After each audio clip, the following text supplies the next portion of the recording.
یہ بہت سے سوالات جو ہے وہ بالکل، کیونکہ پوائنٹ بلینک طریقے سے بہت ہی قریب سے لگتا ہے کہ گولی ماری گئی ہے، اور اگر کسی کو بہت قریب سے گولی ماری گئی ہو تو یہ ہو نہیں سکتا کہ وہ کیس آف مسٹیکن آئیڈینٹی ہو.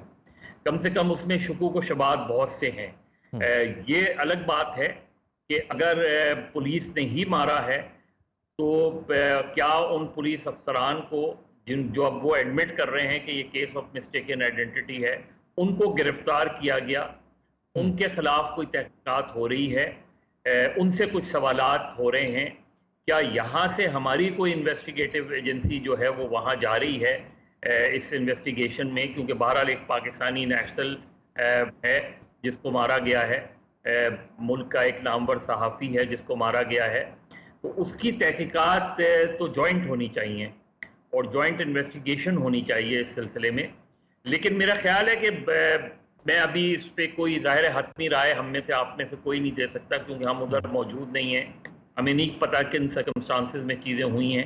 لیکن کیس کو جب بھی کسی اس طرح کا کیس ہوتا ہے، اس کی ہسٹری کو جاننے کے لیے یہ ضرور دیکھا جاتا ہے کہ اس کا پورا ایک بیک گراؤنڈ کیا ہے. عین ممکن ہے کہ کوئی اور بھی واقعات ہوں سامنے ہوں، لیکن ایک لنک نظر آتا ہے کہ ارشد شریف نیروبی میں کیوں تھا، ارشد شریف کینیا میں کیوں تھا، ارشد شریف یو اے ای میں کیوں تھا، ارشد شریف پاکستان سے کیوں گیا تھا، پاکستان سے کیا وجوہات تھیں جس کی بنا پہ ارشد شریف کو پاکستان چھوڑنا پڑا. اور مجھے یاد نہیں پڑتا اس سے پہلے کوئی بھی کسی صحافی کا بیرون ملک اس طرح کا واقعہ ہوا ہو. لیکن مظہر بھائی، آپ نہیں سمجھتے کہ پاکستان کا ایک مخصوص ماحول ہے اور اس میں انگلی اٹھانا، کسی دوسرے پہ الزام لگانا بڑا آسان ہے؟ گزشتہ دنوں آپ نے دیکھا کہ پاکستان سے باہر کچھ لوگوں کی اموات ہوئیں تو ان کا الزام بھی پاکستان کے اندر لگنا شروع ہو گیا، لیکن الٹیمیٹلی وہاں کی ایجنسیز نے کہا کہ نہیں، ایسی کوئی بات نہیں ہے. دیکھیے لیکن تحقیقات تو پھر بھی نہیں ہوئی نا. دیکھیے اس کو کسی بھی پولیس کو، کسی بھی انویسٹیگیٹو ایجنسیز کو، چاہے وہ پاکستان کے اندر ہوں یا باہر ہوں، اس پہ ایک دم ہم ان کو منوان تو تسلیم نہیں کر سکتے. کن سرکمسٹانسز میں اس کا کوئی تو کسی نے تو مارا ہوگا. اگر فرض کریں اور بھی کیسز اٹھا لیں، یہ صرف کہنا کافی نہیں ہے کہ یہ تعلق اس سے نہیں بنتا. میرے لیے تو امپورٹنٹ یہ ہے کہ یہ تعلق کسی سے بھی بنتا ہو، یہ واقعہ کیا ہے اور ایکس وائی زیڈ یہ واقعات کیا ہیں، یہ واقعات کیوں ہیں، پاکستانیوں کو اس طریقے سے کیوں بیرون ملک ان کو ٹارگٹ کیا گیا. یہ ان کی تحقیقات اس لحاظ سے تو ہونی چاہیے. ایز اے پاکستانی میرا یہ سوال تو بنتا ہے کہ چلیں جو الزام لگایا جا رہا ہے وہ نہیں ہو سکتا، عین ممکن ہے کہ وہ غلط الزامات ہوں، لیکن پھر حقیقت کیا ہے، کس نے مارا، کیا وہ گرفتار ہوئے جس نے مارا؟ نہیں ہوئے گرفتار دوسرے کیسز میں. تو ارشد شریف کا کیس ابھی میرے نقطۂ نظر سے وائڈ اوپن ہے. میرے نقطۂ نظر سے میں ایک مرتبہ انٹرنیشنل فیڈریشن آف جرنلسٹ کی ایک فیکٹ فائنڈنگ مشن کا حصہ رہا ہوں کولمبو میں. یہ 2009-10 میں بہت زیادہ اس طرح کے واقعات ہوتے تھے. اس زمانے میں سری لنکا میں آپ کو پتہ ہے تامل اور سینالیز کا ایشو بہت زیادہ تھا. بہت سے جرنلسٹ ہم سے بات کرتے ہوئے خوف زدہ ہوتے تھے، انڈر گراؤنڈ رہ کے ہم سے ٹیلی فون پہ گفتگو کرتے تھے کہ کس طریقے سے ان کی زندگیوں کو خطرہ ہے. ہمارے بھی گئے، بہت سے جرنلسٹوں کو ملک چھوڑ کے جانا پڑا، وہاں بھی وہ سچویشن رہتی تھی. تو میرا خیال ہے اس کی پراپر انویسٹیگیشن میرے نقطۂ نظر سے ہونا بہت ضروری ہے. صرف جو حکومتی سطح پہ انویسٹیگیشن ہو وہ تو ہوتی ہے، ہونی چاہیے، اس کی کیا فائنڈنگز ہیں وہ اپنی جگہ ہے. لیکن میرا خیال ہے انٹرنیشنل جرنلسٹ باڈی کو اپروچ کرنا چاہیے، انہیں کوئی فیکٹ فائنڈنگ مشن اس کا بنانا چاہیے، وہ جا کے تحقیقات کریں ان کو کس طریقے سے وہ کیا سمجھتے ہیں اس چیز کو. مظہر بھائی آپ کہہ رہے ہیں پاکستان کی تفتیش تو ہوتی رہے گی، کیا ہم پاکستان کی تفتیش پہ ہمیں بھروسہ نہیں کرنا چاہیے اگر پاکستانی کوئی تفتیشی ٹیم جاتی ہے؟ حبیب یہاں جو پاکستانی جرنلسٹوں کے قتل ہوئے ان کی تحقیقات تو پاکستان نے کی تھی نا، اس کا کیا نتیجہ نکلا؟ کچھ بھی نہیں. حیات اللہ کی کیس کے قتل کا کیا نتیجہ نکلا؟ کوئی تحقیقاتی کمیشن بنایا گیا تھا، اس کی بیوہ کو جا کے یہ کہا گیا کہ ہم آپ کو یقین دلاتے ہیں، آپ آ کے بیان دیں، آپ کو کچھ نہیں ہوگا. وہ مار دی گئی جب اس نے بیان دیا. اس کے بعد بھی اس تحقیقاتی کمیشن کی رپورٹ کہاں گئی؟ کسی کو پتا ہے؟ میں ذاتی طور پہ میں نے رحمان ملک صاحب مرحوم جو اس وقت وزیر داخلہ تھے ان کو کہا کئی مرتبہ کہ اس کی تحقیقاتی رپورٹ ہمیں تو دکھائیں کم سے کم. چودھری نثار علی خان وزیر داخلہ تھے، ان سے میں نے کہا کہ ہمیں آپ اس کو پبلک نہیں کرنا چاہتے لیکن جرنلسٹ باڈی سے تو شیئر کریں کم سے کم اس رپورٹ کو اگر اس میں کوئی حساسیت ہے. یہی سلیم شہزاد کے کیس میں ہوا. تو پاکستانی ایجنسیز پر جو ہے میں کیسے اعتبار کروں، میں کیسے اعتماد کروں کہ ماضی میں جو مقدمات، ماضی میں جو کیسز ہوئے ہیں ان کی تحقیقات نہ شفاف ہوئیں اور جو ہوئی اس کی رپورٹ آج تک ہمیں پتہ نہیں چلی. تو میں کیسے یقین کروں کہ یہاں بھی تحقیقات جو ہوگی وہ درست ہوگی. آخر ہمارے اطمینان کے لیے حکومت کیا کر سکتی ہے؟ اور حکومت تو اس بات پہ نہ صرف دستوری طور پر پابند ہے کہ وہ پاکستانیوں کی جان و مال کی حفاظت کریں چاہے وہ غیر ملک میں ہی ہیں، تو کیا اس کے لیے اور پھر کچھ قوانین بھی ایسے ہیں جو جرنلسٹوں کی حفاظت کے لیے اسپیشلی بنائے گئے اور ساری جماعتیں، سیاسی جماعتیں ان قوانین کی تشکیل میں بڑا اپنے آپ کو سمجھتی ہیں کہ ہم نے بڑا کام کیا. تو ان قوانین کی روشنی میں کچھ کام ہو سکتا ہے اسپیشلی ارشد شریف کے کیس میں کیونکہ ایک جرنلسٹ تھا؟ دیکھیں حبیب، اس میں جو ایک نقطہ ہے جو جس کے لیے میرے شکوک و شبہات ہیں کہ آئی ڈونٹ نو کہ کس حد تک وہ، لیکن نارملی ماضی میں بھی میرا ذاتی طور پہ یہ موقف رہا ہے کہ جو قتل کا مقدمہ ہے وہ جوڈیشل کمیشن سے حل نہیں ہوتا، وہ اچھی کرمنل انویسٹیگیشن سے حل ہوتا ہے. کہ اچھی کرمنل انویسٹیگیشن ہو تو آپ کرائم کے روٹس تک پہنچ سکتے ہیں. پہلی چیز یہ کہ ان کی فیملی کیا چاہتی ہے، یہ سب سے امپورٹنٹ ہے.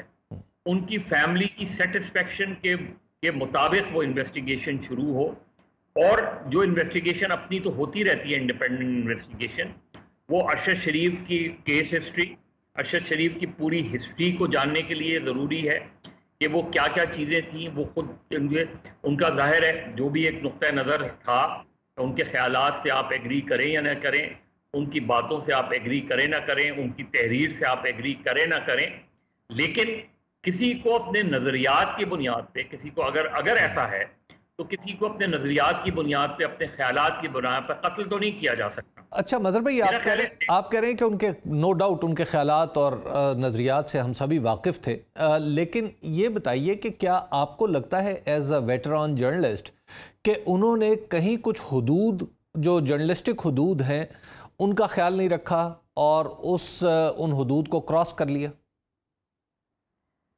این ممکن ہے. پہلی چیز تو یہ کہ ہم حدود کسے کہتے ہیں، ہم ریڈ لائنز کس کو کہتے ہیں. ایک ریڈ لائن ہوتی ہے جو ہماری ریاست طے کرتی ہے، ایک ریڈ لائن ہوتی ہے جو میں ایز اے جرنلسٹ طے کرتا ہوں. اور وہ ریڈ لائن کیا ہوتی ہے؟ وہ ریڈ لائن یہ ہوتی ہے کہ میں فیکٹس کی تہہ تک پہنچوں، حقائق کی تہہ تک پہنچوں اور اس کو منظر عام پہ لے کر لانے کی کوشش کروں. ہاں، اس میں میری کنسرن یہ ہوتی ہے کہ اس میں کوئی نیشنل سیکیورٹی کا معاملہ نہ ہو، کوئی نیشنل انٹرسٹ کا معاملہ نہ ہو، ویزا بھی کوئی کسی اور ملک کے اس میں. لیکن اپنے ملک میں اگر میں کسی ادارے سے، کسی حکومت سے، کسی سربراہ سے، حکومتی سربراہ سے کے خلاف کوئی تحقیق کر رہا ہوں، تو اگر میری تحقیق حقائق پر مبنی ہے تو پھر میں اس کی تہہ تک پہنچنے کے لیے جہاں تک جا سکوں مجھے جانا چاہیے. لیکن چیز یہ ہے کہ جو ادارے ہیں ہمارے، جو حکومتیں ہیں، جو ریاست ہے، اس کی ریڈ لائن آپ کو ایکسیس ٹو انفارمیشن کی اجازت نہیں دیتی. ان کی ریڈ لائنز آپ کو ایک حدود سے زیادہ آگے جانے کی اجازت نہیں دے گی. میرا خیال ہے اس کیس میں سب سے بیسک چیز یہ ہے کہ جو جرنلسٹ پروٹیکشن بل اسلام آباد میں قومی اسمبلی میں شیریں مزاری صاحب لے کر آئی تھیں، اور وہ بہت ہی اتفاق رائے سے، بہت مشکلات بھی اس میں پیش آئیں، یہ کیس اس کا فرسٹ ٹیسٹ کیس ہوگا. یہ کیس، اس کیس کو وہ فرسٹ ٹیسٹ کیس بنائیں. اس میں اس کے بہت بہتر بل ہے نسبتاً جو پاکستان میں جرنلسٹ پروٹیکشن کے حوالے سے چیزیں بنی ہیں اب تک. یہ جو جرنلسٹ پروٹیکشن بل ہے یہ بہت اچھا ہے. اسٹارٹ کریں، کوشش کریں کہ ہم کسی نتیجے پر پہنچیں اور چیزوں کو بہتر انداز میں، ان بائزڈ انداز میں. نہ کسی کا یہ مطمع نظر ہونا چاہیے کہ مجھے کسی ایک کو ٹارگٹ کرنا ہے، یا مجھے ارشد شریف کے قتل کی وجوہات اور اس کی پورے کیس کو پراپرلی انویسٹیگیٹ کر کے ایک انڈیپینڈنٹ امپارشل ایک انکوائری کر کے فیکٹس کو سامنے لانے کی ضرورت ہے. وہ جرنلسٹک لیول پہ ہو وہ کر لیں, وہ کسی انویسٹیگیشن ایجنسیز کے لیول پر وہ کر لیں, وہ کسی انٹرنیشنل فیکٹ فائنڈنگ مشن کے نتیجے میں چیزیں سامنے آئیں, لیکن حقائق اگر سامنے آئیں گے, کیونکہ یاد رکھیں حبیب, ایک جرنلسٹ کا قتل دوسرے صحافیوں کے لیے پیغام ہوتا ہے. آپ کہہ رہے ہیں مظہر عباس صاحب کہ ان کی فیملی کا اطمینان ہونا چاہیے تفتیش میں, لیکن کیا جرنلسٹوں کا اطمینان ضروری نہیں ہے؟ اور پاکستان کا ایک شہری ہے جو دوسرے ملک میں اس طرح قتل کر دیا گیا ہے. نہیں بالکل ہے, لیکن جب آپ انویسٹیگیشن کرتے ہیں تو اس میں یہ ہوتا ہے نا کہ انویسٹیگیشن ایجنسیز جا کے فیملی سے بھی پروب کرتی ہیں, فیملی سے بھی معلوم کرتی ہیں. اب فرض کریں اگر وہ فیملی سے جا کے اسٹیٹمنٹ ریکارڈ کرنا چاہے اور فیملی انکار کر دے تو آپ کیا کریں گے, کیسے آگے بڑھیں گے؟